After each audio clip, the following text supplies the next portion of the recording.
दोस्तों आज इस वीडियो में आपको जानकारी दी जाएगी सातवें वेतन आयोग की सिफारिशों के अनुसार केंद्रीय कर्मचारियों को मिलने वाली हॉस्टल सब्सिडी के बारे में। यानी कि एक बच्चे के लिए ये अमाउंट मिलती है यहाँ पर 81,000 यानी कि 81,000। तो किस तरीके से आपको इसे प्राप्त करना है, कौन कौन से डॉक्यूमेंट्स यहाँ पर आपको लगाना है और क्या इसकी कंडीशन है, इसकी पूरी जानकारी आपको वीडियो में दी जाएगी। वीडियो को आप पूरा देखें। दोस्तों यदि आपका कोई डाउट रहता है तो वीडियो कमेंट बॉक्स में आप जरूर लिखें और इसके लिए आप डिपार्टमेंट ऑफ एक्सपेंडिचर की तरफ से 17 जुलाई 2018 को जारी किए गए ऑफिस मेमोरेंडम को भी फॉलो कर सकते हैं। उसी के बेस पर ये पूरा वीडियो यहाँ पर बनाया गया है, तो आप उस ऑफिस मेमोरेंडम को भी रेफर कर सकते हैं। तो सबसे पहले यहाँ पर आपको बताना चाहेंगे कि हॉस्टल सब्सिडी और चिल्ड्रन एजुकेशन अलाउंस यानी कि CEA की जो कंडीशंस हैं वो लगभग सेम है। थोड़ा बहुत यहाँ पर यानी स्लाइट डिफरेंस है, उसके बारे में आपको इस वीडियो में बता दिया जाएगा, लेकिन इन जनरल दोनों की जो कंडीशन है वो सेम ही है। तो सबसे पहले यहाँ पर कौन कौन इसके लिए एलिजिबल है, यानी कि सभी सेंट्रल गवर्नमेंट सर्वेंट वो इसके लिए एलिजिबल है। यानी कि वो अपने बच्चों को यदि कहीं हॉस्टल में यानी अपने रेजिडेंस से दूर कहीं पर रखते हैं तो वो अपने बच्चों के लिए हॉस्टल सब्सिडी क्लेम कर सकते हैं। लेकिन यहाँ पर सबसे बड़ी कंडीशन ये है कि आपका बच्चा जिस भी स्कूल में रह रहा है या फिर जिस भी रेजिडेंशियल स्कूल में रह रहा है उसकी दूरी आपके घर से 50 किलोमीटर कम से कम होनी चाहिए। उससे कम यदि डिस्टेंस है तो उस कंडीशन में आपको हॉस्टल सब्सिडी का जो रिम्बर्समेंट है वो नहीं किया जाएगा। और यहाँ पर यह भी कहा गया कि आपके जो एल्डेस्ट 2 बच्चे हैं यानी फर्स्ट 2 बच्चे उन्हीं के लिए ही आपको इसका भुगतान किया जाएगा। और इसके बाद में यदि हस्बैंड और वाइफ दोनों ही गवर्नमेंट सर्वेंट हैं तो उन दोनों में से कोई एक यहाँ पर हॉस्टल सब्सिडी क्लेम कर पाएगा। तो ये कुछ जनरल कंडीशन है। उसके बाद में यहाँ पर देख लेते हैं कि जो रेट है वो कितनी है। तो यहाँ पर सातवें वेतन आयोग लागू होने के बाद में एक बच्चे को हर महीने के हिसाब से 6,750 रुपये पर मंथ पर चाइल्ड के हिसाब से एक सरकारी कर्मचारी को हॉस्टल सब्सिडी का भुगतान किया जाता है। तो यहाँ पर एक साल का बनता है एक बच्चे के लिए 81,000 रुपीज़। उसके अलावा यहाँ पर कहा गया कि जैसे ही महंगाई भत्ते में 50% की बढ़ोतरी होती है, यानी कि महंगाई भत्ता आपका 50% पहुँचता है, तो ये जो रेट है इसमें 25% की बढ़ोतरी यहाँ पर और हो जाएगी।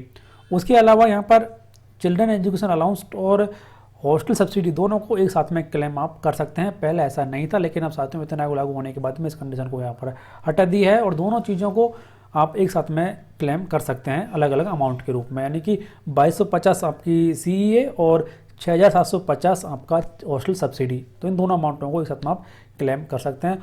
और उसके बाद में यहाँ पर एक आ गया है कि ये आपको 10+2 तक आपका जो बच्चा पास पढ़ता है यानी कि अप टू 12th क्लास आपके लिए इसका रिम्बर्समेंट किया जाएगा। और उसके बाद में जिस जगह पर 10+2+3 वाला जो पैटर्न है उसे फॉलो किया जा रहा है, उन सभी स्टेट्स में हायर सेकेंडरी या फिर सीनियर सेकेंडरी जो लेवल है या स्टेज है उस स्टेज तक आपका बच्चा यदि पढ़ता है या फिर हॉस्टल में रहता है तो आपको इसका रिम्बर्समेंट किया जाएगा। उसके बाद में एक इम्पॉर्टेंट कंडीशन यहाँ पर, मान लो कि आपका बच्चा है 10th क्लास में फेल हो गया या फिर 12th क्लास में फेल हो गया और वो हॉस्टल में रहता है, तो उस कंडीशन में भी आपको हॉस्टल सब्सिडी का रिम्बर्समेंट यहाँ पर किया जाएगा। यानी कि बच्चे की फेल होने की स्थिति में भी आपको हॉस्टल सब्सिडी का पूरा रिम्बर्समेंट यहाँ पर किया जाएगा। अब बात आती है यहाँ पर कि आपको किस तरीके से इसे क्लेम करना है हॉस्टल सब्सिडी को। तो सबसे पहले यहाँ पर इम्पोर्टेंट बात कि हॉस्टल सब्सिडी हो चाहे चिल्ड्रन एजुकेशन अलाउंस, इसका भुगतान आपको फाइनेंशियल ईयर ख़त्म होने के बाद में यानी कि आप मार्च के बाद में कभी भी इसे क्लेम कर सकते हैं। जैसे कि आपके बच्चे का अप्रैल में स्कूल ख़त्म हो गया तो आप जुलाई से पहले यानी कि मार्च के बाद में कभी भी उस साल के दौरान आप इसे क्लेम कर सकते हैं।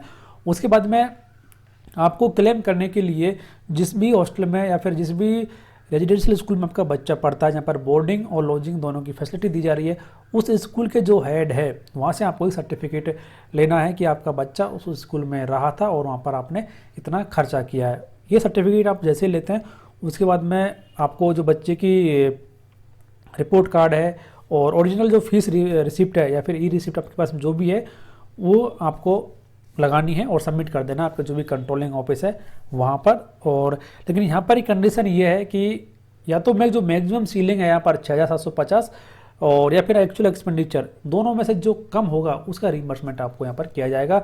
ऐसा कंडीशन CEA में नहीं था, वहाँ पर आपको यानी इर्रेस्पेक्टिव ऑफ एक्चुअल एक्सपेंडिचर आपको 2,250 रुपये मिलना ही मिलना था, लेकिन हॉस्टल सब्सिडी में ऐसा नहीं है। यहाँ पर आपको दोनों में से जो कम होगा उसका भुगतान यानी उसका रिम्बर्समेंट आपको किया जाएगा।